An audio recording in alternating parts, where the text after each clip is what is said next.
सर्वात मोठी बातमी महाविकास आघाडी सरकार पडलं. एकनाथ शिंदे आमदारांना घेऊन बाहेर पडले. त्यानंतर 40 आमदारांनी उठाव केला. शिवसेनेतलं हे सर्वात मोठं बंड ठरलं. देवेंद्र फडणवीस यांनी याबाबत भाष्य केलं आहे. उद्धव ठाकरे हे पक्षफुटीसाठी आम्हाला दोष देऊ शकत नाहीत, कारण त्यांनी यंत्रणाच अशी तयार केली होती की एकनाथ शिंदेंनी उठाव केला, असं देवेंद्र फडणवीस यांनी म्हटलं आहे. उद्धव ठाकरेंचा पक्ष फुटला यासाठी ते आम्हाला दोष देऊ शकत नाहीत, कारण एकनाथ शिंदे हे बाळासाहेब ठाकरेंना मानणारे कट्टर शिवसैनिक आहेत. ते पक्षातून बाहेर पडलेच नसते.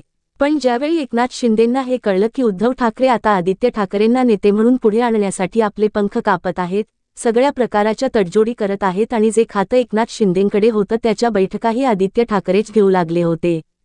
काँग्रेस राष्ट्रवादी बरोबर गेल्याने ते हिंदुत्वाबाबत काही बोलू शकत नव्हते. दुसरीकडे उद्धव ठाकरेंनी एकनाथ शिंदेंचे असे पंख कापणं सुरू केलं, त्यामुळे त्यांची महत्त्वाकांक्षा होतीच. त्यामुळे त्यांनी तो उठाव केला, असं मुख्यमंत्री देवेंद्र फडणवीस यांनी म्हटलं आहे.